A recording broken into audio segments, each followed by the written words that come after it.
Welcome back to the final installation of our mini-series, Find Your Creative Voice. Today is number 5 and the key ingredient, which is no panicking allowed.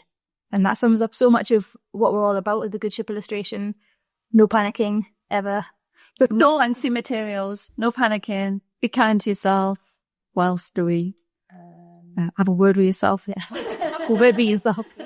That's the thing, when you're working on something and you're just overdoing it, you're spending ages on it, sometimes you just need to have a word with yourself. And get out of your own way. Yeah, exactly. We say no panicking because you see a lot of people now saying, I'm going to give up my day job, take a course and be an illustrator. And you kind of think, wow, that's not really how it works. And pressure. Yeah. Pressure's too much. Yeah. And I think most of us, when we left college, did other jobs. There's no shortcuts on this. It's not going to be immediate. You don't suddenly get qualified to be an illustrator.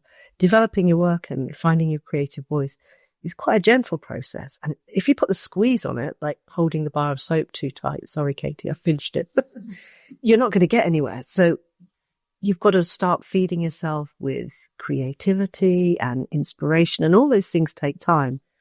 And it's not really a panicking situation, is it? No. And if you can get a part-time job to help support you while you do that, you're giving yourself a realistic amount of time to mature and to develop your own voice. I mean, when I left college, most people taught at college.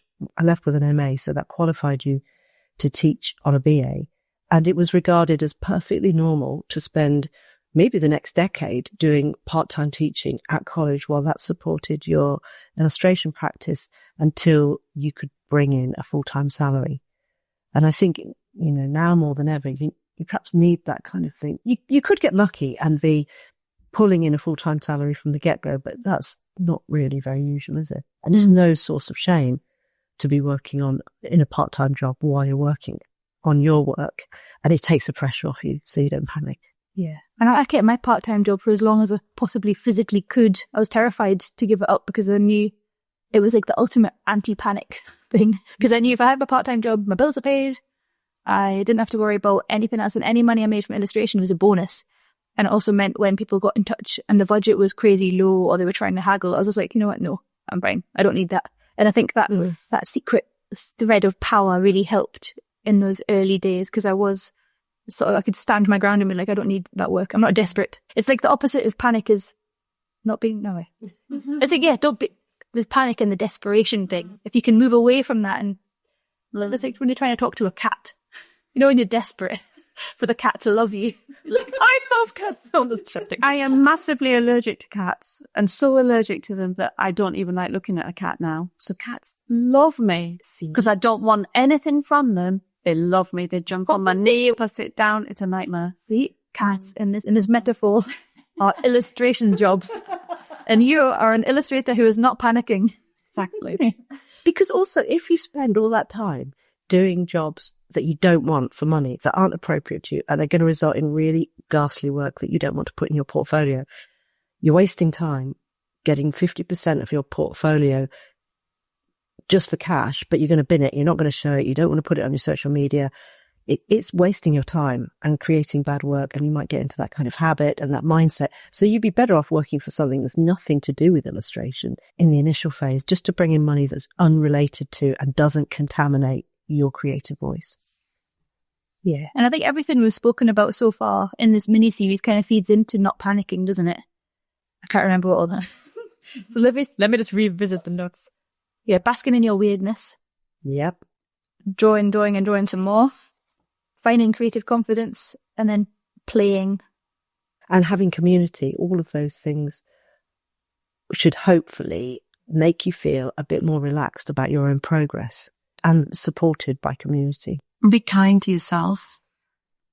Yeah. It's so important not to beat yourself up when you're not working as quickly or things are not developing as quickly as you want to. Because I remember at school, if you had a really bossy teacher who was mean, I never learned anything. If I had one of those gorgeous teachers who just do their job so well, you suddenly become brilliant at that subject. Yeah. Because you feel relaxed and you can soak it all up. So yeah, don't be mean to yourself. Yeah, I think the more you can calm your nervous system down, the more your creativity can come out, and you can create work that you feel really good about, and in turn get work that you love doing, and you can be confident enough to charge what you're worth, and maybe that just kind of blossoms into this lovely illustration career. But shouting at yourself is not a fun way to get there. Whenever I get stuck on something, if I'm really stuck on an illustration knot, I want to draw a particular scene, but no matter how I draw it, it's just not working.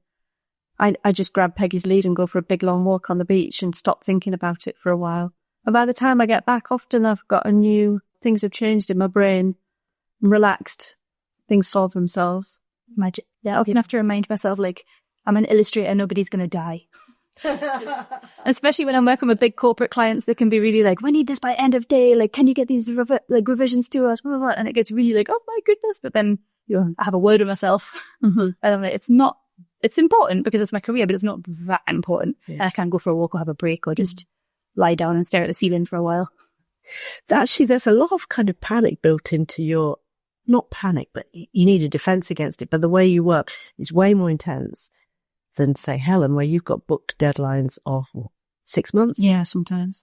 And you're working live and you've got deadlines of, it's a 3-hour live. Is that average?